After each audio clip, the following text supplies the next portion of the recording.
Go on stage.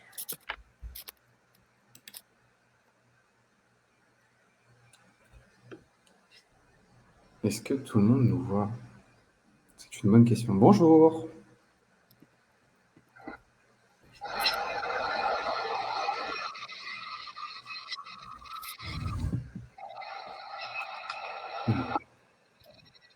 Bonjour à tous. Bonjour, bonjour.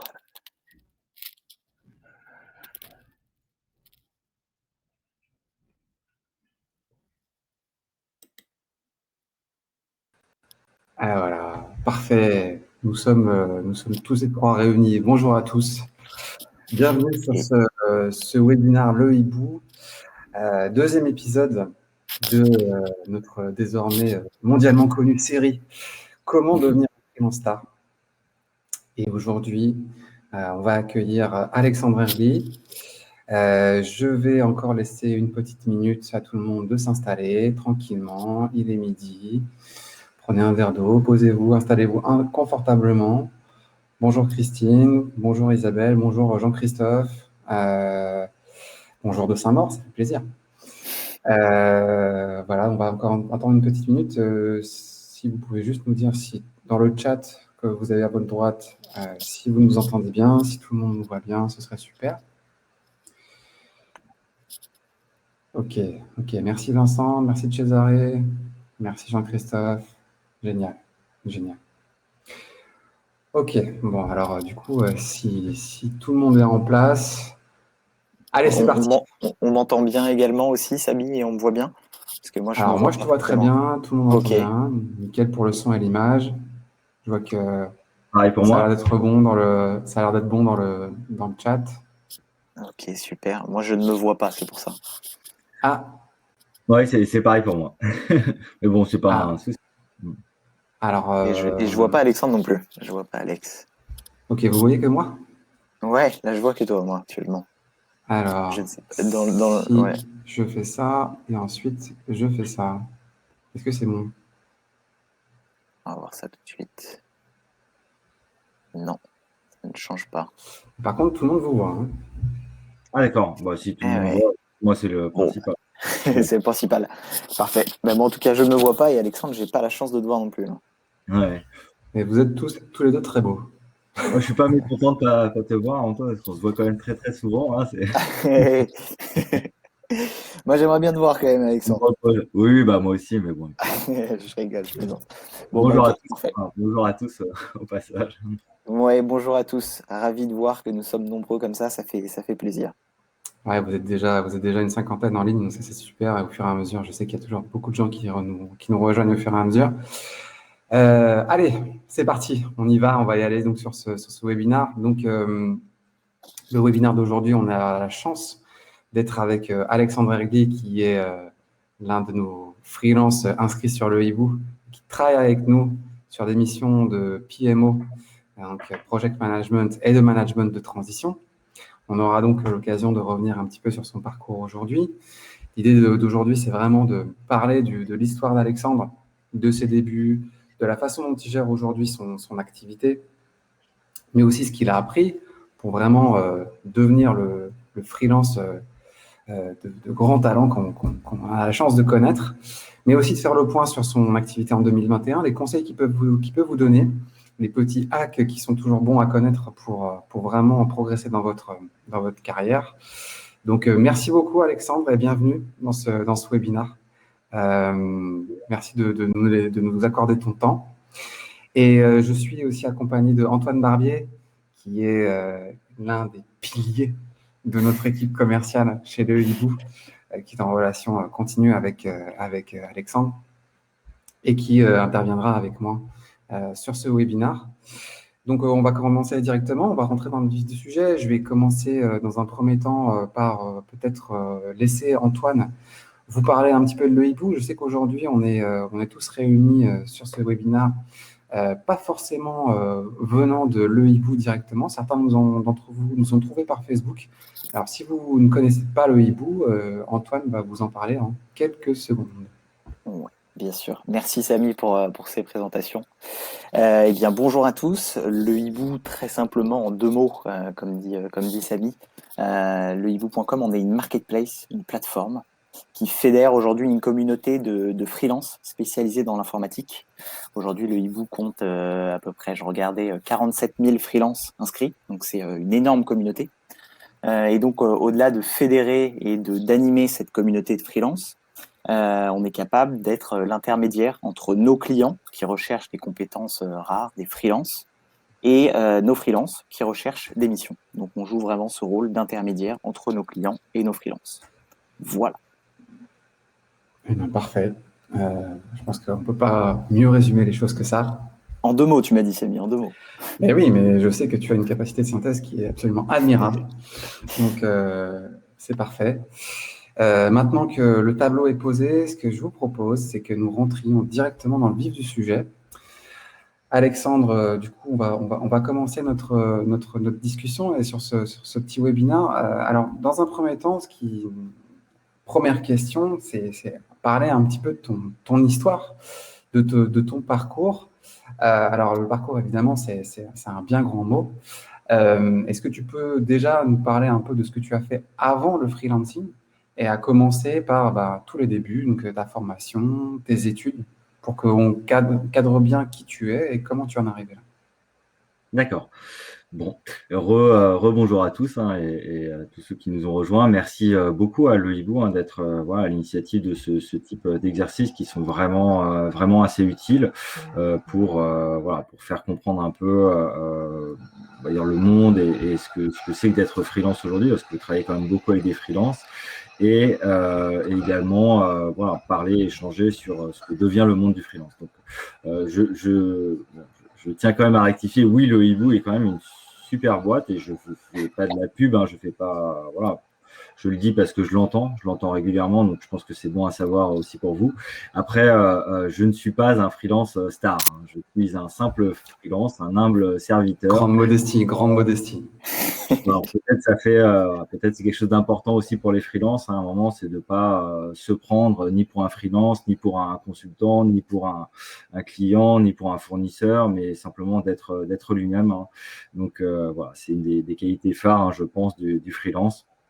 Et donc, pour revenir sur cette question un peu du parcours, je vais vous parler effectivement de mon parcours. Donc moi, je sais pas si j'ai un parcours vraiment atypique, mais en tout cas, je fais pas comme beaucoup je fais pas partie de ce parcours de l'école de commerce ou de l'école d'ingénieur. Moi, j'ai été à la fac, tout simplement, et j'ai été dans un cursus licence mathématiques informatique. Donc, pas d'école de commerce, pas d'école d'ingénieur.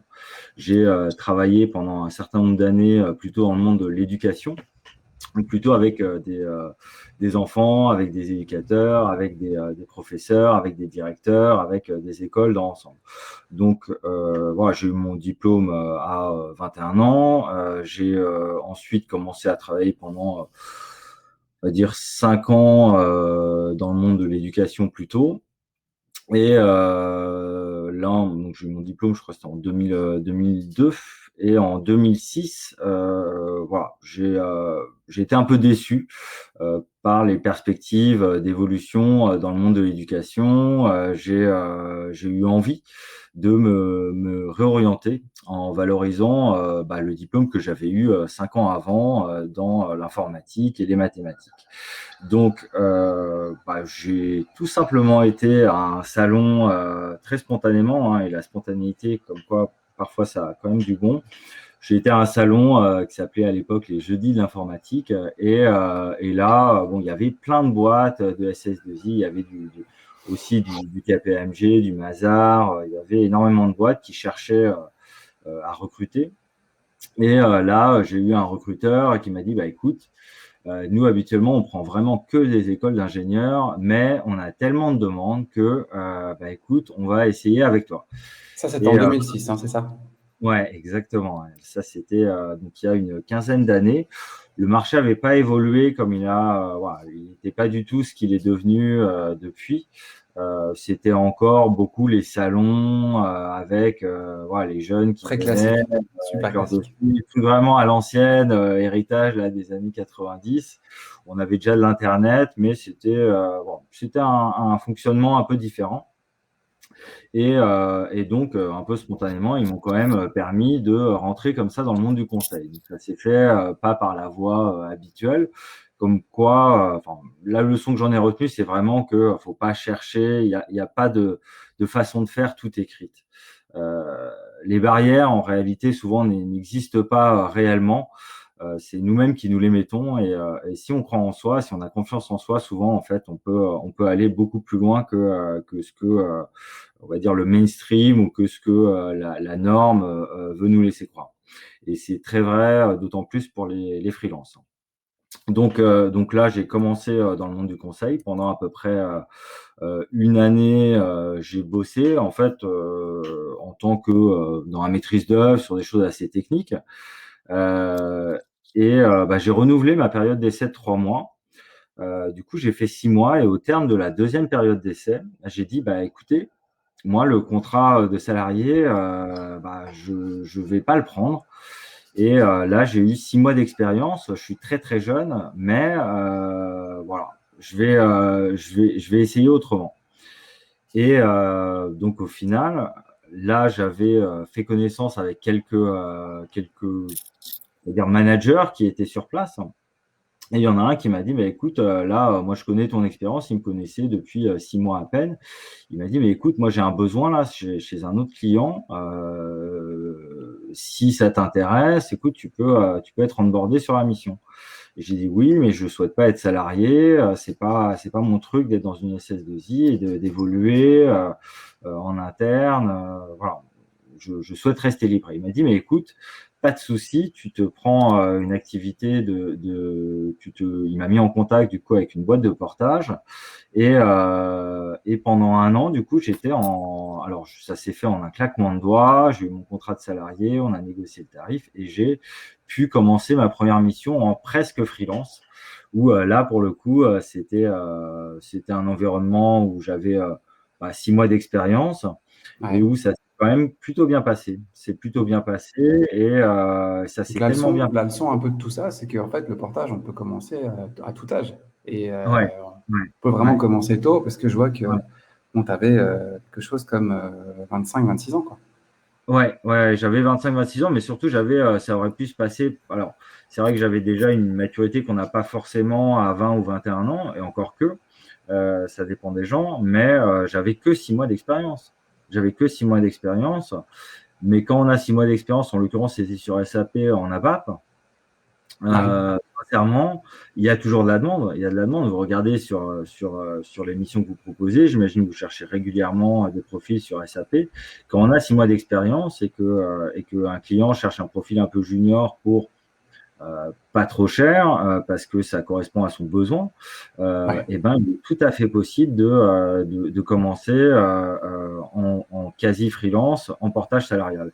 Et je recommande à chacun un peu quand même de prendre le temps de travailler en portage salarial pour vivre cette expérience. Hein, c'est important de le vivre, d'être soi-même son propre patron et de choisir ses missions et de commencer à avoir voilà, à tester ce mindset de freelance qui est assez particulier.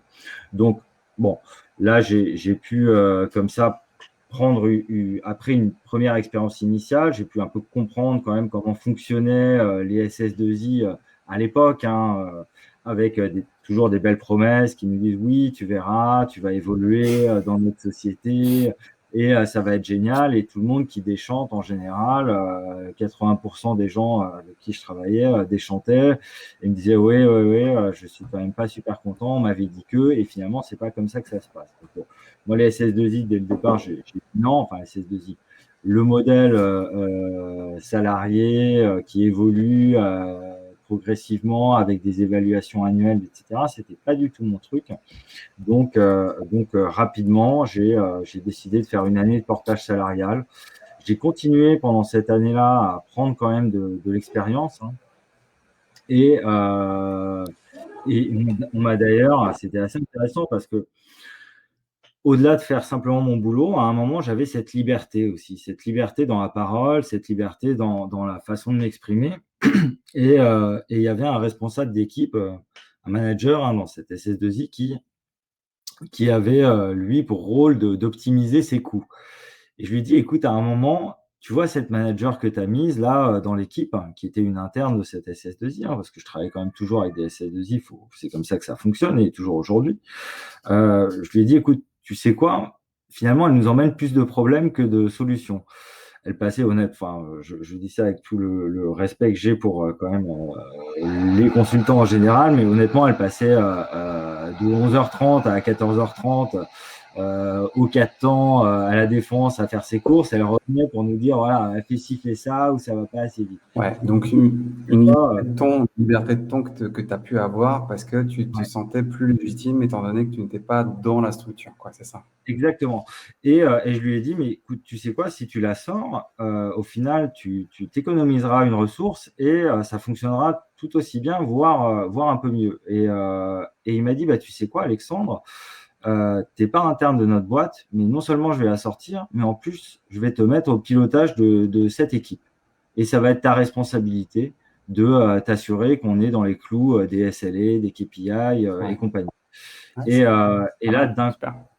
ouais, c'est quand même, c'est-à-dire que cette liberté de ton m'a ouvert aussi l'opportunité d'un premier poste de manager, de pilotage, on va dire, plutôt que de manager, mais ça restait vraiment une activité de management, après même pas un an d'expérience, quoi. Donc, une fois 6 mois, après un poste en portage, au bout de 6 mois, je basculais sur une responsabilité de pilotage, donc ça va très très vite. Et ça, c'est une des leçons aussi on va dire des avantages de travailler en freelance, c'est qu'il y a une évolution de carrière, ça on en parlera un peu plus tard, qui peut être quand même assez rapide et assez surprenante, quoi, agréablement. Par rapport à ce que on a pas mal parlé donc de ce que tu as pu obtenir comme responsabilité assez vite et donc du coup le switch qui s'est fait depuis les CS2I. Quand même comment dire, ce que tu as pu retirer toi de tes expériences justement hors freelance. Parce qu'on a pas mal parlé des CS2I. Bon voilà, je vois que on a souvent des freelances qui nous disent effectivement bon on s'installe en freelance parce que les CS2I c'est ou ce qu'on appelle les ESN. Parfois, c'est pas forcément notre tasse de thé. Qu'est-ce que toi, de cette période-là, et puis même avant le freelancing, qu'est-ce que toi, tu en retires de cette période? De positif, je veux dire, qui t'a appris pour l'avenir. Qui m'a appris pour l'avenir, honnêtement, c'est être soi-même, quoi. C'est aller vers ce qui nous plaît, être soi-même, avoir confiance en soi et pas se laisser balader par qui que ce soit. Voilà, c'est rester, mettre à bord, faire ses choix, rester intègre avec ses valeurs, avec ce qui nous correspond, avec ce qu'on a envie de faire.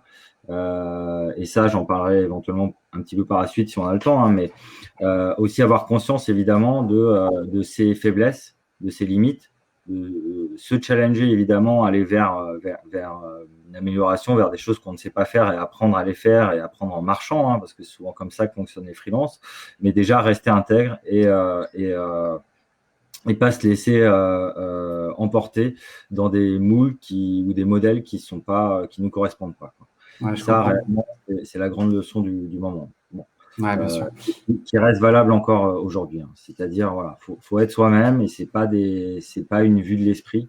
C'est quelque chose de très réel et ça a beaucoup de sens parce que si on nous emmène, parce que les ESN parfois nous emmènent vers des missions et certaines boîtes, et ça j'apprécie beaucoup le hibou, en tout cas ne fait pas ça, nous emmènent vers des missions qui ne nous correspondent pas. Soit parce qu'on n'a pas les épaules, soit parce que c'est pas ce qu'on a envie de faire. Et généralement, si on se trahit soi-même et qu'on va vers ce type de mission et qu'on les accepte, eh bien on est plus motivé, on est plus performant, on est plus motivé même pour grandir, on est plus motivé même pour apprendre. Et là, on file un mauvais coton. Et c'est pas la bonne direction. En tout cas, c'est assez complet et vraiment clair dans la façon de l'exprimer. Maintenant, peut-être, donc, vu qu'on on a parlé de cette partie, donc portage et tout ça, sur tes premières expériences en freelance, est-ce que tu peux nous parler un petit peu de la façon dont ça s'est passé et comment tu l'as ressenti et qu'est-ce qui était, qu'est-ce que tu as, d'après toi, bien réussi, qu'est-ce qui était plus compliqué? Voilà, est-ce que tu peux nous en parler de façon… Alors, déjà pour devenir freelance, hein, ça se fait pas non plus voilà, en claquant. Alors, aujourd'hui, moi, je sais que ça se fait en claquant des doigts, entre guillemets, parce que c'est pas du tout compliqué. Par contre, comprendre que c'est pas compliqué, ça prend un peu plus de temps, quoi. Donc, aujourd'hui, voilà, moi, je sais que c'est vraiment pas compliqué. Depuis des boîtes, j'en ai aussi créé pour des projets personnels. Mais déjà, cette année de portage m'a permis de prendre le temps de comprendre comment est-ce que je pouvais devenir full freelance, créer ma boîte, trouver les statuts, trouver comment faire, etc. Déposer au CFE un formulaire, etc. Donc, c'est quand même un peu de préparation. Après, une fois que c'est fait, on trouve sa première mission, quoi. Donc, trouver sa première mission, en fait, aujourd'hui, avec les job boards, c'est quand même beaucoup plus évident avec des chasseurs, des modèles. Donc, première mission freelance, ça a toujours été, on va dire, des débuts un peu avec un peu d'appréhension, un peu de doute. Est-ce que je fais le bon choix? Et c'est sain de douter. Après, bon, il faut y aller pour le vivre, quitte à ce qu'on revienne en arrière, parce que c'est jamais des choix qui sont irréversibles, hein. Donc, première expérience, moi, avec un poste d'analyste sur la défense, avec des développeurs en nearshore, en offshore. Et là, une nouvelle rencontre d'un autre manager qui me dit, voilà, on parle toujours des missions qui sont en cours à droite à gauche, et qui me dit, là, écoute, j'ai une mission de conseil en organisation, où il s'agit d'un outsourcing en interne dans une boîte. Je ne vais pas rentrer dans les détails, mais donc rien à voir avec ce que j'avais fait jusqu'à maintenant. Et je lui dis, ouais, mais moi, je ne connais pas l'organisation, je ne sais pas comment on met en place une gouvernance, je ne sais pas comment on rédige une convention de service. Il me dit, non, mais il y a un chef de projet et moi, je te connais, j'ai vu comment tu fonctionnes, tu es quelqu'un de rigoureux, et là, on en vient vraiment aux skills. Générique, hein, pas spécialement, je ne parle pas des expertises, je parle vraiment des skills, du fait d'être rigoureux, d'être dynamique, de tenir sa parole, d'être un bon bien sûr. on en parlera un peu par la suite. Et ça a fait que ce manager m'a dit, mais écoute, non, il y aura un chef de projet et on te sent bien pour bosser sur ce projet. Et donc, voilà, ma mission s'est terminée et j'ai basculé sur une autre. Donc, ça s'est fait très naturellement. En fait, Et très comment t'expliques justement, parce qu'en fait, bien souvent, quand on est jeune, on a cette sensation que parfois, en fait, et là, Josué dans le chat en parle un petit peu, en fait, il dit, voilà, effectivement, parfois on a l'impression de perdre son temps. Et là, j'ai l'impression que c'est vraiment le cas inverse. C'est-à-dire, en fait, tu as quelqu'un qui t'a fait confiance très vite pour prendre des responsabilités, même si au début, c'était pas forcément évident, parce que, comme tu l'as dit, il faut se lancer, et puis tout n'est pas toujours rose. Mais comment tu l'expliques? Est-ce que tu penses que c'est parce que c'est un concours de circonstances? Moi, je ne pense pas forcément, mais est-ce que c'est un pur concours de circonstances ou est-ce que, d'après toi, tu as donné des garanties à des gens qui leur ont permis de penser que bon, il est prêt et puis on y va, quand bien même il est jeune, il soit jeune, ça va quand même rouler. Alors, il y a trois choses. Déjà, la première, j'en ai déjà parlé, hein, c'est cette notion d'intégrité, c'est-à-dire qu'il faut aller ce vers quoi on a envie d'aller. Faut rester intègre avec soi-même. Deuxième chose, il y a un invariant chez les freelances, c'est que ça, j'en parlerai dans pas très longtemps, mais tout le monde ne peut pas être freelance, quoi. C'est-à-dire qu'il faut être quand même effectivement confiant, il faut avoir confiance en soi.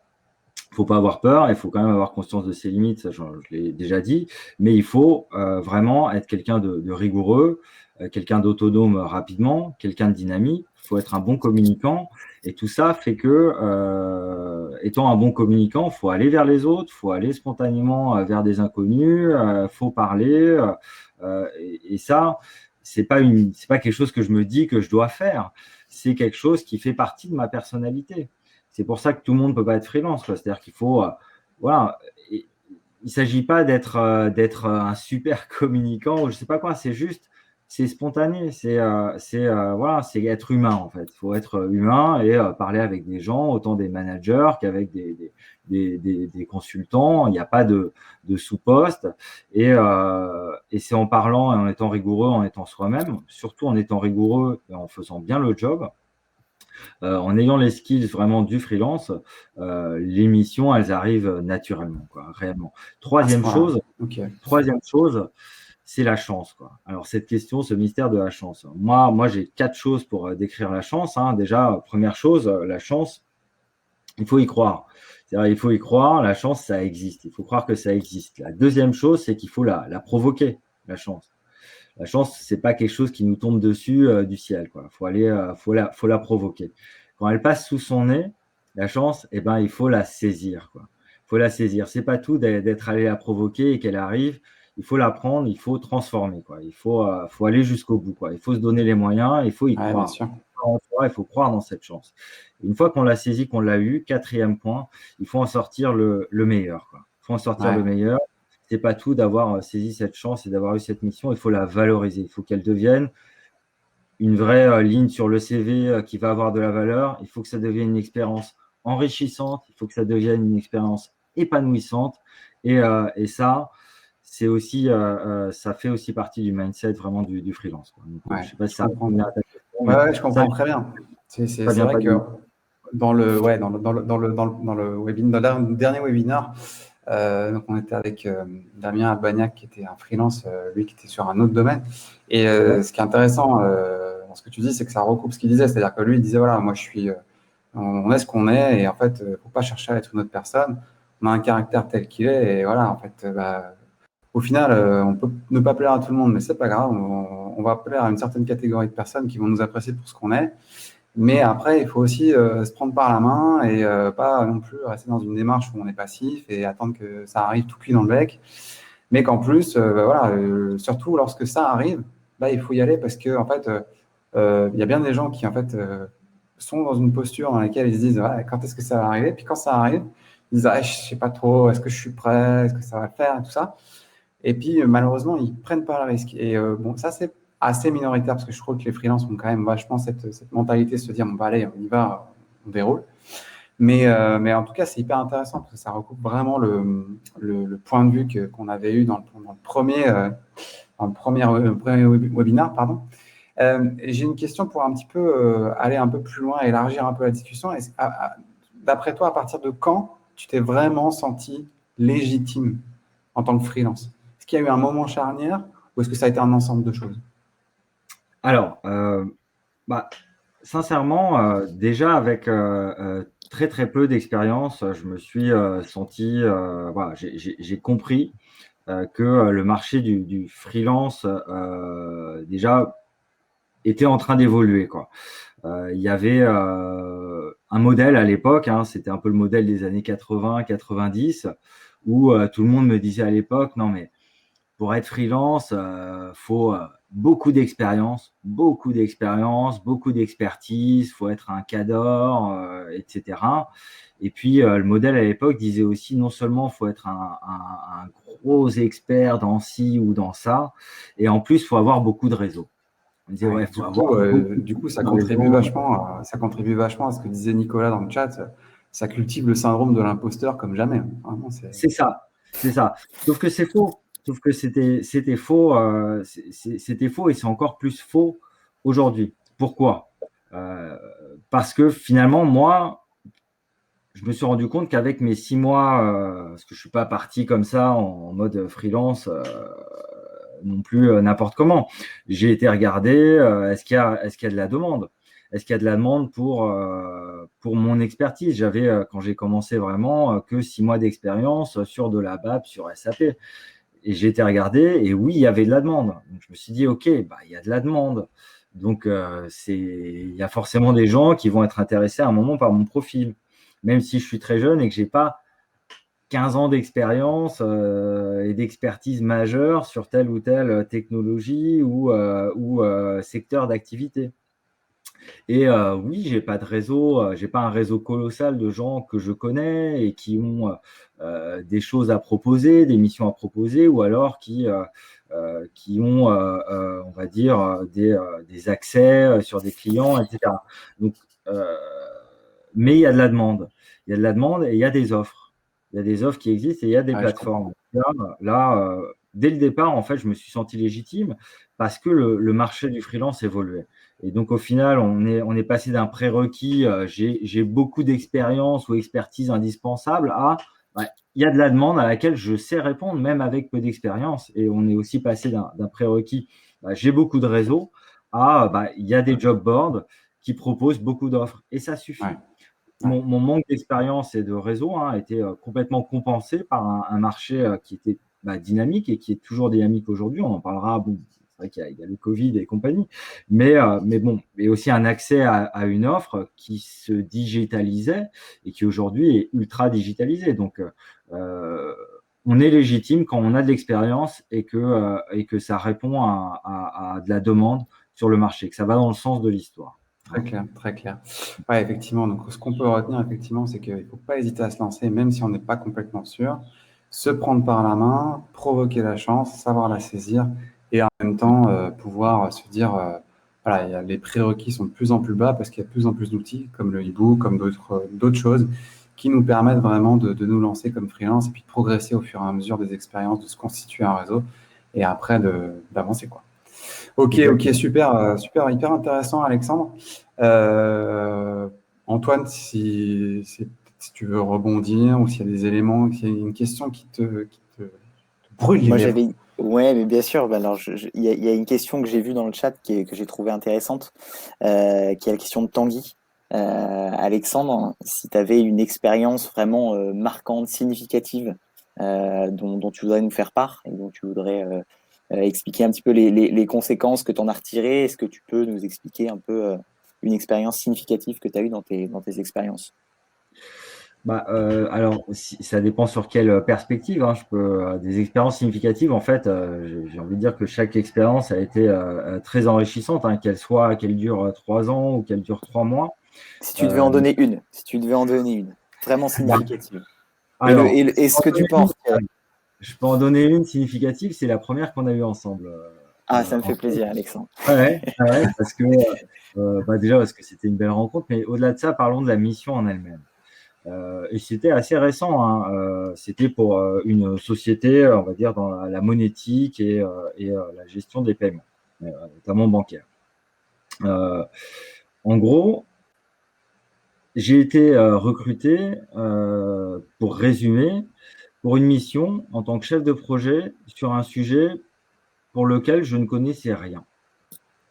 Intéressant, hyper intéressant, déjà, rien que ça. C'est quand même dingue.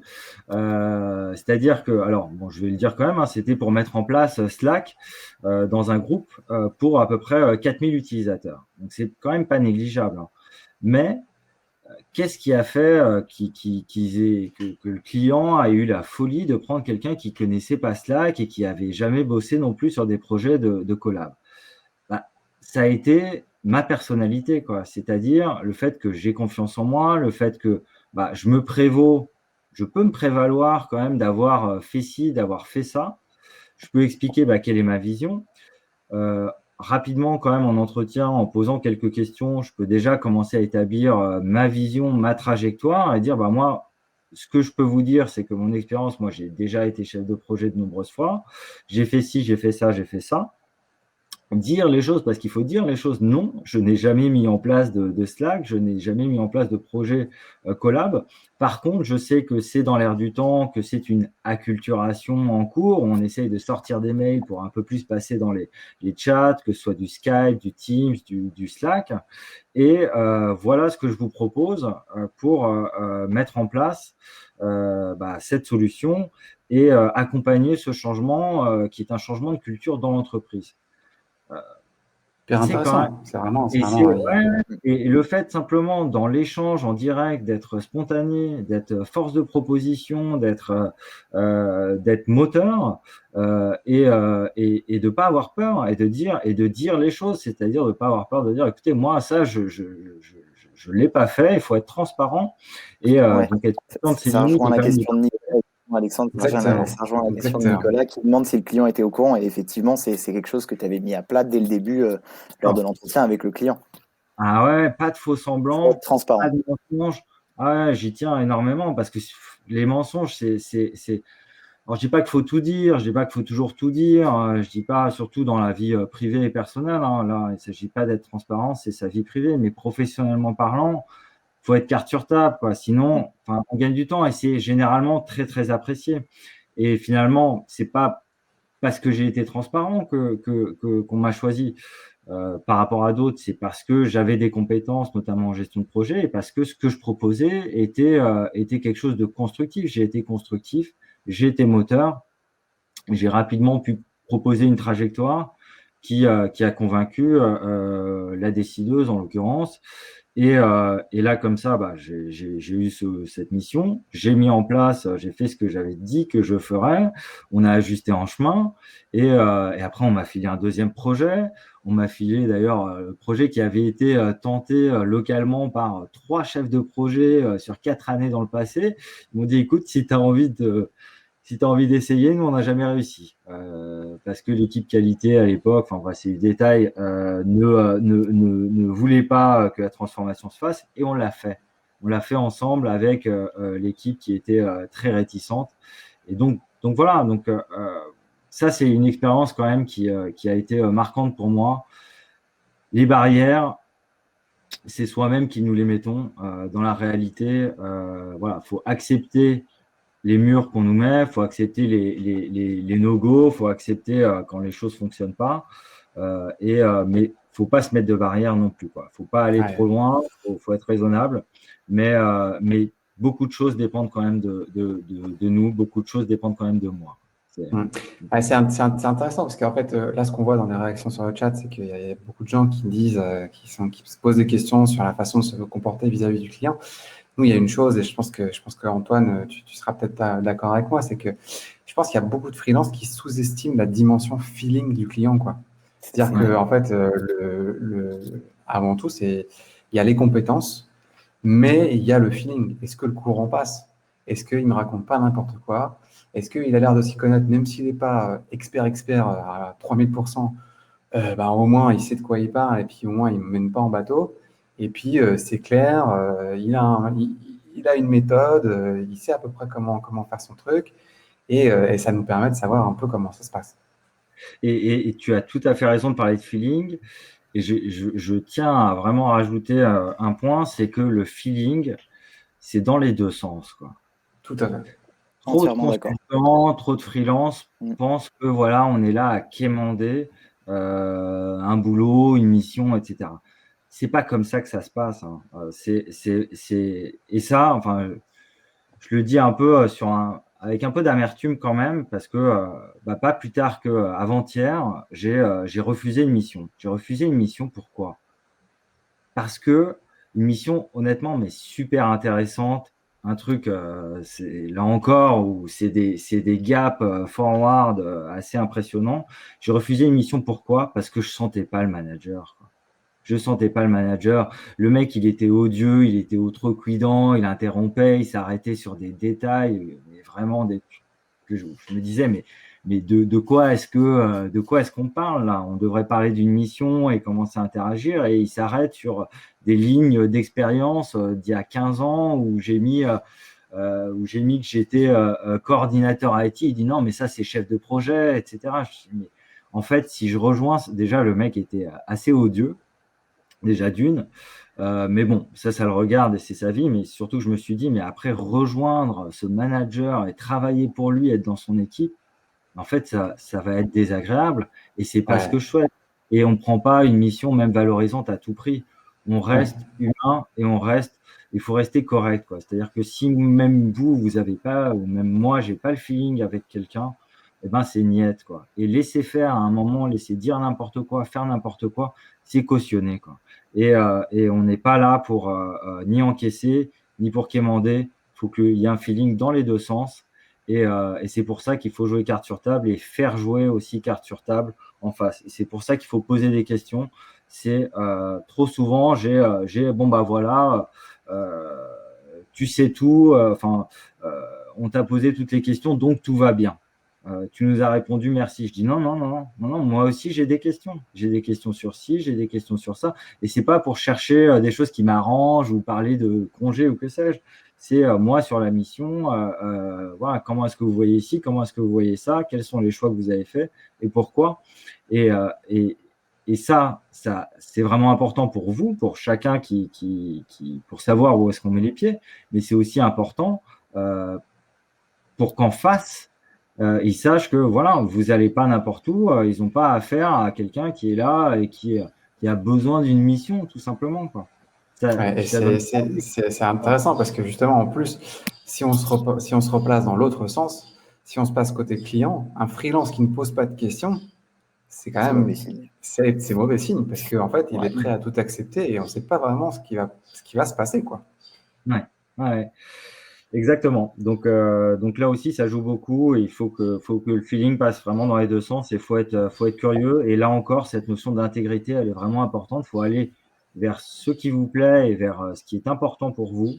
Et vous pouvez pas aller vers ce qui vous convient si vous savez pas où vous allez, quoi. Donc, il faut Ouais. poser forcément des questions et il faut qu'il y ait un feeling complet, quoi.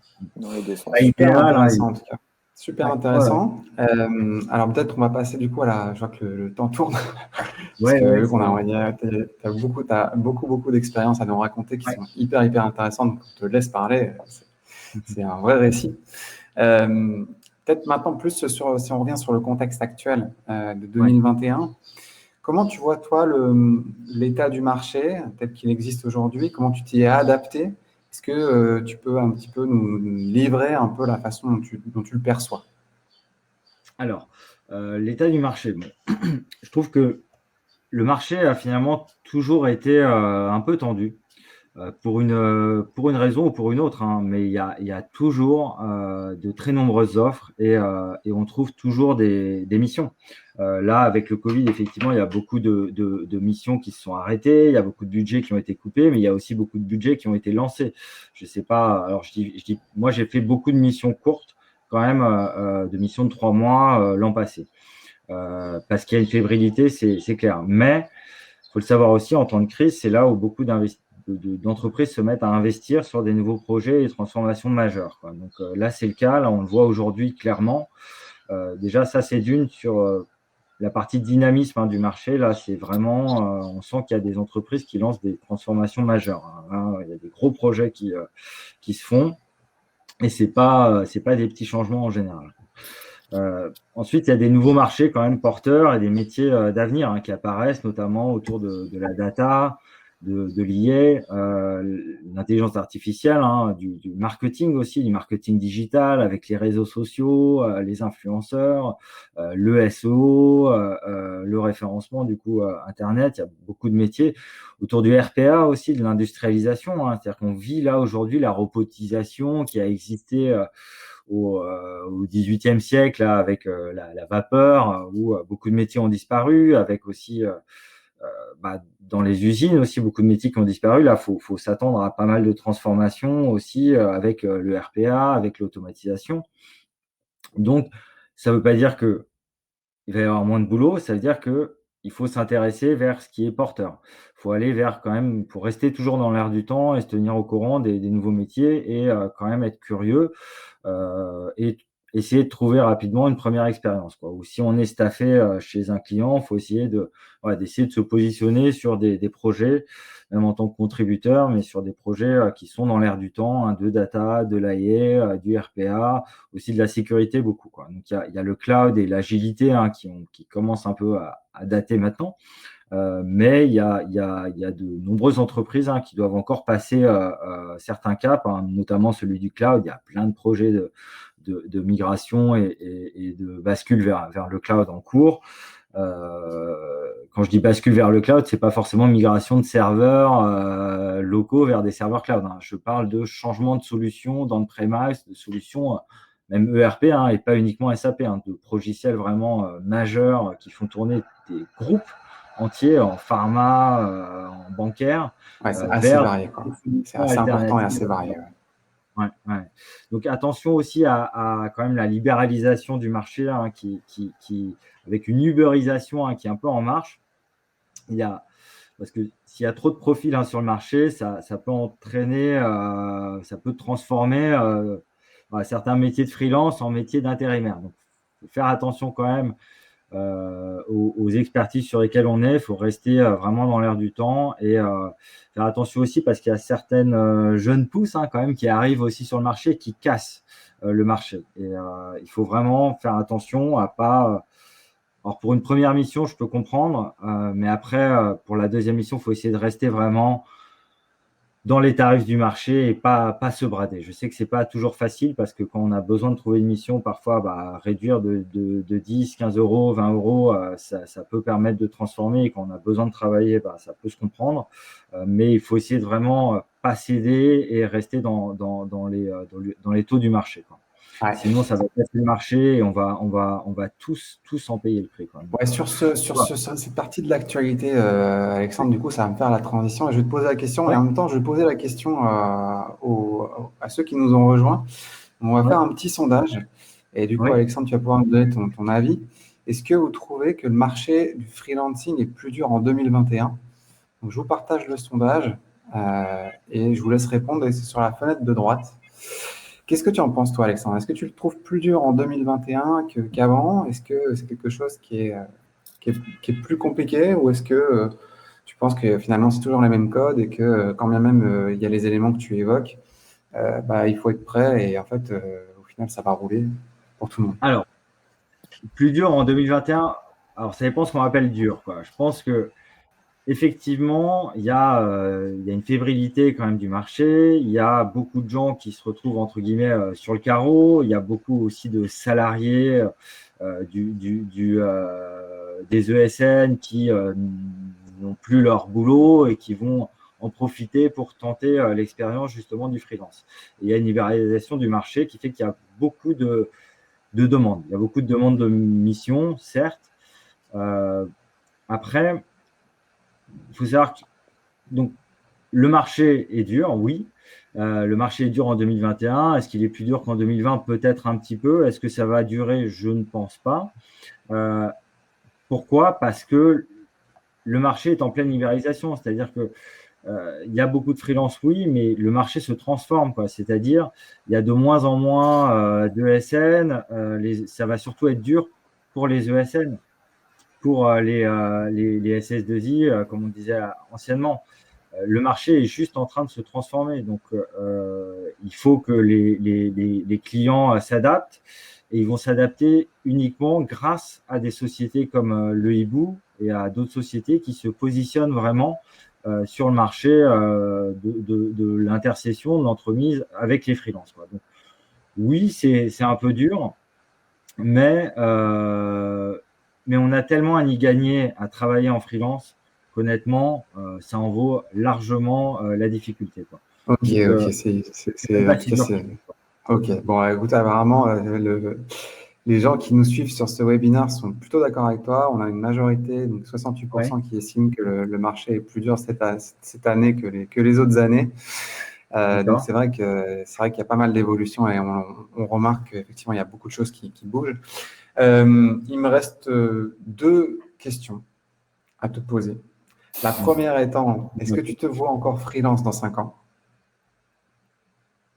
D'accord. Alors, pendant quelques années encore, oui. Par contre, bon, faut savoir que moi, je viens de passer le super cap de la quarantaine, donc je fais absolument pas de crise, hein, tout va très très bien. Par contre, j'ai quand même beaucoup donné pendant une douzaine d'années là en tant que freelance, et j'ai surtout beaucoup pris. J'ai surtout beaucoup pris d'expérience. Je suis arrivé à des niveaux de responsabilité quand même assez sympas. Mais par contre, j'ai changé de client parfois au bout de 3 ans, parfois au bout de 3 mois, mais assez régulièrement. Et là, maintenant, fort de toute l'expérience que j'ai eue, j'ai plus envie de rentrer dans une perspective carriériste. Donc, j'ai plutôt envie maintenant, arriver au niveau de responsabilité où je suis arrivé, où j'ai rattrapé aussi un peu d'années perdues, pas vraiment perdues, mais dans l'éducation, etc. Et aujourd'hui, j'ai plutôt envie de rentrer chez un client final et de progresser, déjà de rentrer à un niveau assez intéressant, auquel j'aurais probablement pas pu accéder à mon âge si j'avais eu un parcours exclusivement ESN, ça c'est clair, et d'évoluer voilà, chez ce client. Donc, je veux trouver une boîte porteuse et évoluer dedans et progresser. Donc, comme ça pendant 5 ans, 10 ans, quoi, en tant qu'interne. Donc, dans 5 ans, je ne m'y vois plus. En tout cas, une chose est sûre, c'est que c'est parce que j'ai derrière moi quand même une bonne décennie de freelance. Et que c'est plus pertinent pour moi aujourd'hui de basculer enfin chez un client interne, quoi. Je pense que c'est tout l'inverse, quoi. C'est là où on a eu un changement radical des marchés freelance. Maintenant, il faut faire son expérience en tant que freelance pendant une dizaine, une quinzaine d'années et après envisager de basculer dans une perspective plus carriériste en attente d'un client, quoi. Avant, c'était tout l'inverse. Maintenant, il faut absolument passer par l'étape du freelance pendant 5 ans, 10 ans, 15 ans, quoi. C'est, je pense, aujourd'hui indispensable, quoi. Et c'est dans l'air du temps, quoi. C'est comme ça que les choses fonctionnent aujourd'hui, quoi. Antoine, peut-être une petite dernière question. Ouais, moi j'avais une question, Alexandre. Ouais. Ça rejoint un peu là ce que tu disais juste avant, mais Ouais. comment est-ce que tu vois ce marché du freelancing évoluer dans les 5-10 prochaines années? Est-ce que pour toi, le monde du freelancing c'est bientôt fini, ou alors au contraire, on est vraiment en train de surfer sur une vague qui va continuer encore plus, quoi? Comment tu vois les choses pour les 5-10 prochaines années?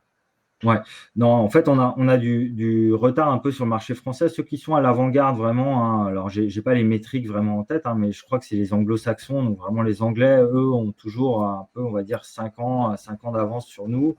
Les Belges, hein, la transformation aussi, ils ont quand même pas mal d'avance, et c'est l'air du temps. Ce qui se passe, c'est que c'est plus, voilà, les ESN, ça va complètement se transformer. Ils sont tellement en compétition, ils vont plus avoir de choix que de vendre des profils, d'être les boîtes qui proposent des profils à pas cher, en fait. Et j'ai Ouais. presque envie de dire que ça va être les profils qui n'ont pas le mindset pour devenir freelance, qui vont comme ça grenouiller à faire le même poste et la même activité pendant 20 ans, quoi. C'est ça l'avenir des ESN tel que je le vois.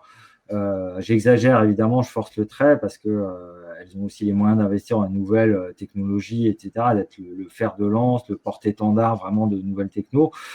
Par contre, bon, l'évolution qu'on voit, c'est clairement que le marché se libéralise et qu'on passe de 10% de freelance à 20%, à 30%, à 40%. Carrément. Ouais. Je crois qu'il y a encore, ouais, ça tu peux le confirmer, moi j'ai pas les métriques, mais ça vous devez pouvoir le voir. Je sais que chez les Anglais, il y a allez, 2-3 ans, quand je regardais, ils étaient déjà à 50%, ils sont peut-être à 60% déjà. Chez les Belges, on était à 40, ils sont peut-être passés à 50. C'est dans l'air du temps, c'est ça, c'est ce vers quoi il faut aller, parce que c'est comme ça que le marché évolue et c'est comme ça que les choses se passent aujourd'hui et c'est comme ça qu'elles se passeront encore plus demain. C'est que des gens qui sont leurs propres patrons, qui ont leur propre expérience et qui la valorisent.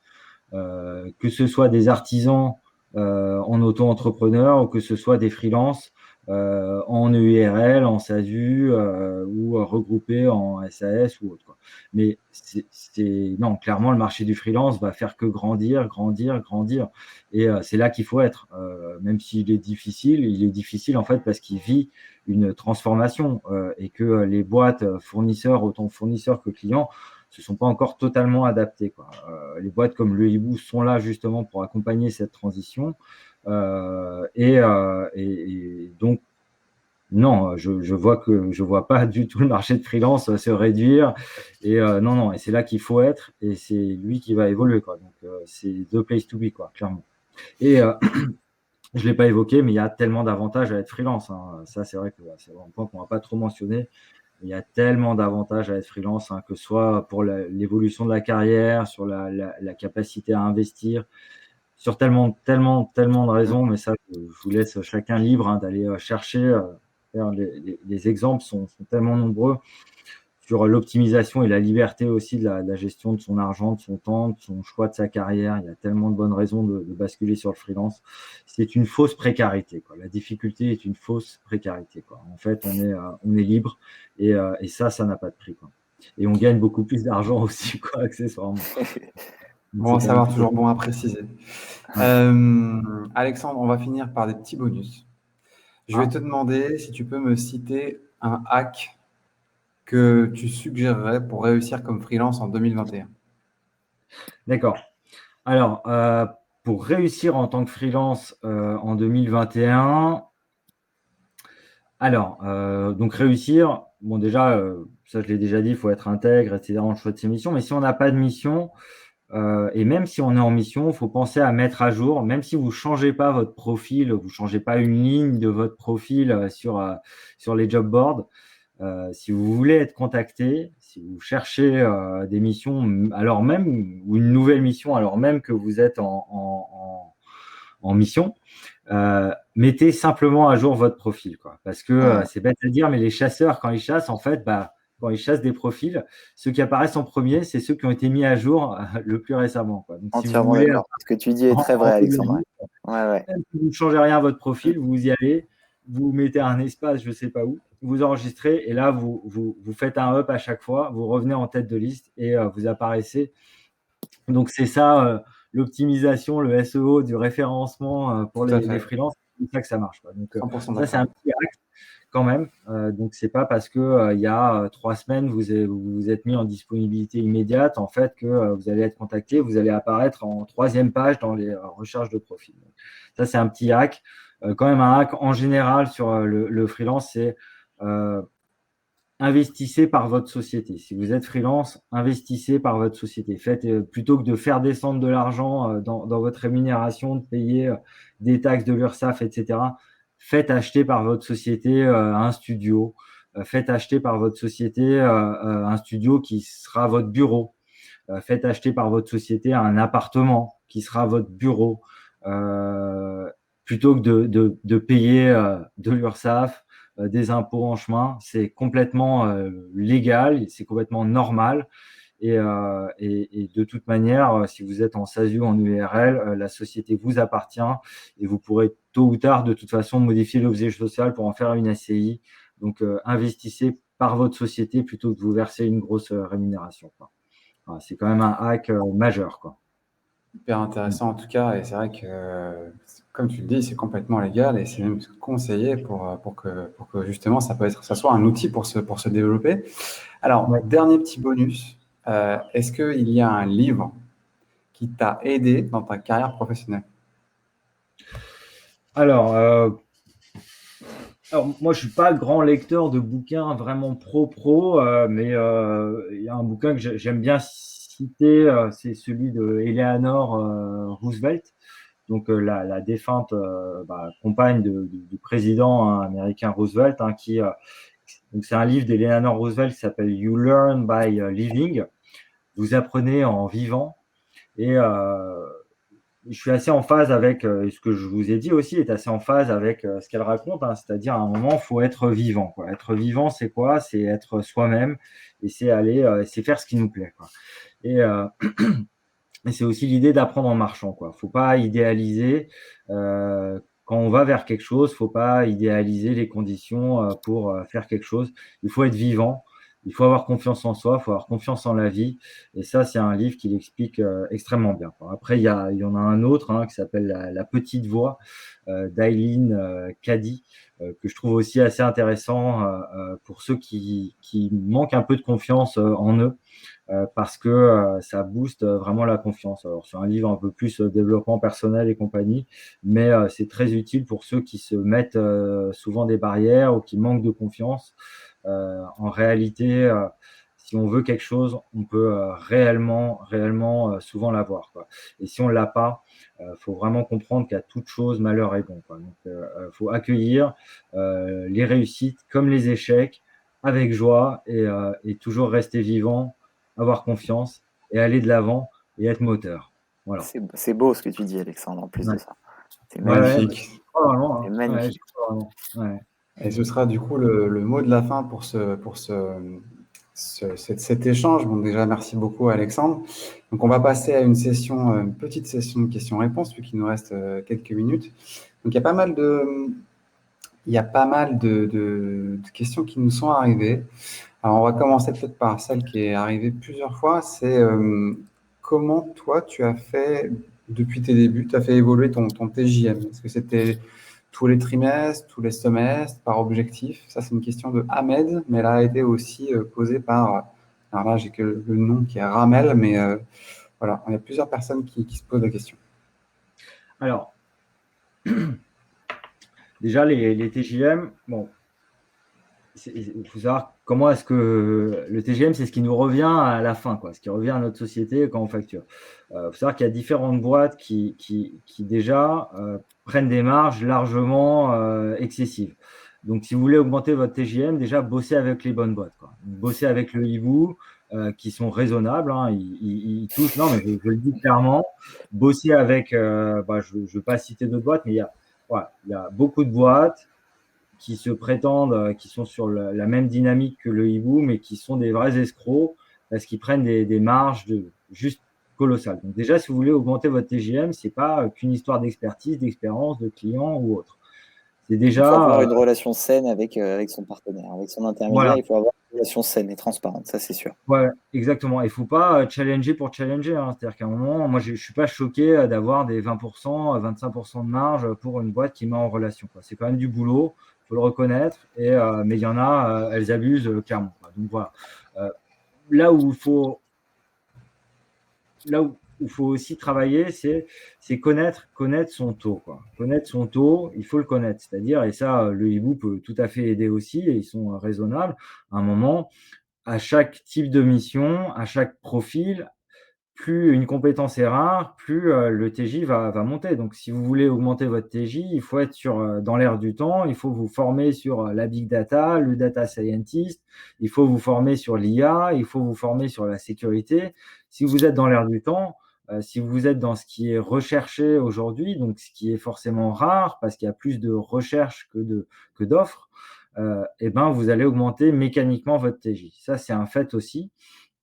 Ensuite, il y a les clients aussi quand même. C'est-à-dire que si vous voulez augmenter votre TJ, voilà, il y a certains clients, on va être plutôt dans le luxe ou dans certaines industries qui ont des moyens. Les industries qui dégagent quand même pas mal de marge, pharma, c'est pas toujours vrai, hein, mais bon, en général, pharma, bancaire, assurance et aussi, oui, le luxe.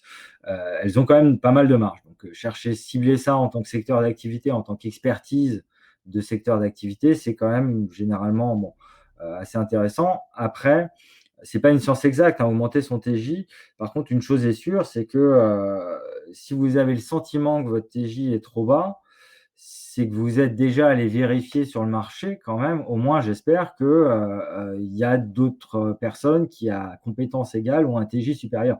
Bah, dans ce cas-là, envisagez de changer de mission. Alors, pas brutalement, hein, parce qu'on reste, on fait les choses proprement. On doit faire 1 mois, 3 mois, 6 mois. On en discute avec son commercial et on voit ce qui est possible de voir s'il a d'autres missions sur lesquelles qu'il peut nous proposer rapidement, où on met à jour son profil et on envisage si réellement ça ne se fait pas, mais on est moteur. C'est toujours la même logique, on est moteur. Si on pense que notre TJ est trop bas, ou alors s'il est sous-estimé, eh ben, on est moteur du changement pour augmenter son TJ, quoi. Après, voilà. Il y a certains postes qui ont un TJ à 350, à 450, et c'est comme ça, parce que c'est le marché. Donc, il faut aussi respecter le marché, mais on peut être moteur de beaucoup de choses pour augmenter son TJ. Après, moi, je plafonne là aujourd'hui depuis 2 ans. Là, je suis peut-être en train de passer un gap, mais il faut aussi acquérir de l'expérience, acquérir de l'expertise. Ça se fait pas, il n'y a pas de bons comme ça qui se font, sauf au tout départ. Au tout départ, ça peut quand même aller assez vite, quoi. Super. Antoine, peut-être le mot de la fin, peut-être une dernière question, que ce soit issue du chat ou une question que tu voudrais éventuellement poser à Alexandre, même si je sais que tu sais tout de lui.